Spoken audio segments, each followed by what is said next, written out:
press it. Bing! There you go. Started the video. It's multiplier with a video all about what is phase. So I'll tell you what phase is, and I'll give you a situation where you can use what you know about phase to solve a problem, because it's something you need to be aware of basically whenever you're synthesizing sounds or layering up different sounds in any way at all. You need to know what's going on with this. So what is phase? Well, we got Serum here because Serum is a great thing with visual feedback to help you understand what's going on with phase. So we'll initialize it and we'll get a simple sine wave going. So basic shapes. Ding. Let's maybe do the next one up. Bing. Okay, we'll use this note here. Actually, this one. Oh, this one. I like this one. Cool. We're playing this note here, which is approximately, say, 200 hertz, so 200 times a second. That's what hertz means. So we're playing this cycle, this sine wave, 200 times a second, and that generates the tone. And then by default, what Serum does is it starts this cycle at a random position every time, because the rand knob is all the way to the right. If we pull down the rand knob all the way to the left and change this phase position, that will determine where in this cycle we're starting every time we start playing it 200 times a second. So by default, because it's in the middle at 180, it will start, as we click it, we see where the yellow line is, it's starting right in the middle of this cycle. So it'll start there every time and play it through 200 times a second, which is pretty cool. And then we can move this phase knob to move the yellow line about, and we can determine where in this cycle we start playing through every time. Oh, press the two notes then, ignore that. And as you can tell, you can't hear a difference when we're just playing one back by itself. It doesn't matter where we started because we still hear the same tone appearing basically. But here's where it gets interesting and useful to know about. So let's say we put it at, can we even put it exactly at 90? Let's try 270. Yeah, there you go, 270. So we've started, we're at 270 now, which is right at the very peak here in the cycle. So we're starting there every time. Now, if we then have another oscillator doing something, let's keep it simple for the time being and have another simple sine wave. So basic shapes, and we'll turn the random to 0 so we can control where in this cycle we're starting every single time. Then depending on where we have this phase position, you've got to basically add up these two waves because they're playing back the same number of times a second. So as we move through, see what's happening? They're interacting with each other. They're basically adding up. Pretty freaky, right? Because these two cycles are playing back the same notes. They're playing back the same number of times a second. The rate of them happening is exactly the same. But because we're starting them at different positions, there's a phase offset. That's what phase means. It's basically the offset between the two. Then we get all this interference happening. So for example, if we choose the yellow line or the initial phase to be right around 90, which is right here. So we're having it at 90 degrees, which is right at the bottom peak, or a trough, I guess you'd call it, right down there. What's happening is now they'll completely cancel out. No noise at all, because they're cancelling out. They're playing back the same number of times a second, but there's a phase offset of 180 degrees, or pi over 2 if you want to get fancy with maths. So they're completely cancelling out. So we'd have to choose a different position. And that's basically what phase offset is. Let's quickly hop into a graph to show you what I mean. So don't get too confused by graphs. Graphs are okay. Oh, choose. Let's minimize that and let's maximize this. Kapow! Right. So that can be our initial wave, which is that. And then let's have another wave. So new equation. And then we want to give it a phase offset of, let's do 180 degrees like we did before. So that will be, we do a bit of this, bit of minus, a bit of pi action. Who loves pi?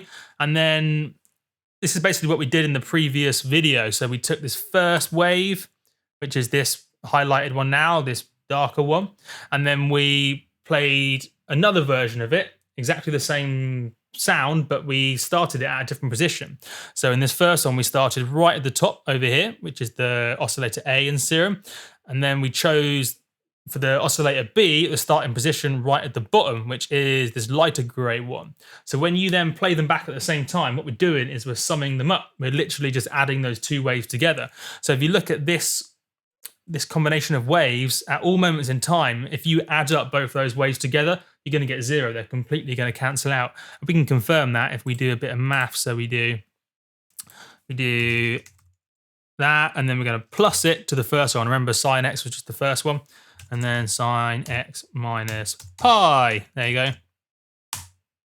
And you can see it's literally just 0 all the way along. That's what's happening. And then if we'll delete that one.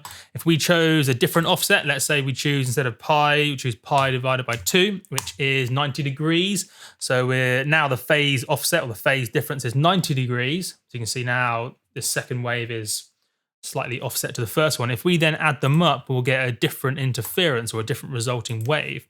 So sine x plus sine x divided by 2. Sweet. And you can see, we need to do not divided by 2. Spaghetti-o, undo. Forgot to do that. Right, pi divided by 2, like, there you go. So now we see we have a resulting sound, this bigger amplitude thing. It's got bigger amplitude. It's got the same frequency if you have a look at how long the cycle is, but these two waves have now interfered to give a bigger waveform, and that's the result of phase. So that's all well and good, but what sort of situations you're thinking in your brain can I actually use all this maths and stuff to actually help me make my sound? Well, basically, whenever you're taking two sounds, two things with the same note or similar notes, and you're layering them up together, you have to consider phase. So let's give you a more practical example, because that's just words, useful words, applicable words, but yeah, that's just words. So let's choose, for example, a simple wavetable, maybe this dude. Let's choose this one. So we have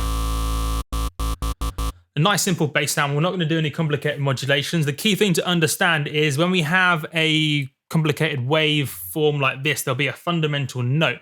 A component of this complicated cycle with all this craziness will be a simple sine wave, and that is the fundamental note. And if you have a look in the spectrum analyzer, we can see that fundamental note. It'll be that massive dominating peak, which will be the first big peak if you have a look. So it'll be this guy right here. That'll be the fundamental note, which will be roughly 58 hertz, or 58 times a second. So what we would sometimes do is, if we had a more complicated or just a different wavetable, sometimes there might not be much of a fundamental note in there.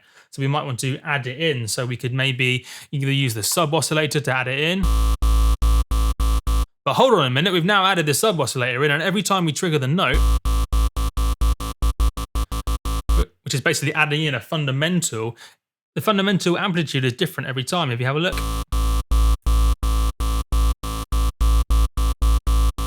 And the reason for that is basically the way the sub oscillator works.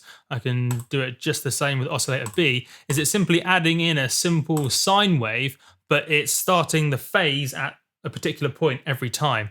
So in the case of the sub oscillator, it's probably just right in the middle. So we'll pull down the random start. So we're always starting this right in the middle, and then we get exactly the same effect as if we'd added in that sub oscillator.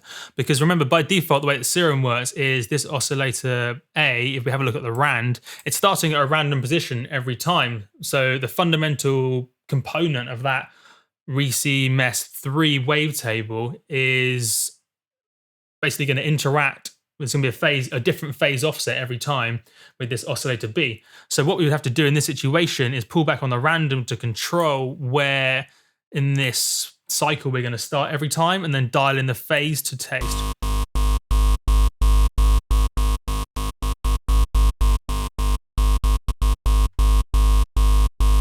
So in this situation, we'd control the phase offset. We don't want a different phase offset every time, because that results in a different amplitude fundamental.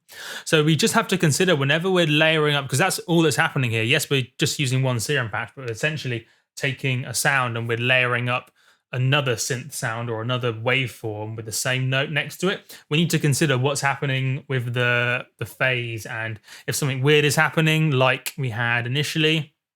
Oh, press the same note. Like, the weird thing that's happening is the fundamental is different every time. I mean, if we chosen, I suppose is English, say this one here, so different, that's exactly the same one, different this one. So let's say we've got these two waveforms, they're at the moment now, both are starting at a random phase because rand is to the max.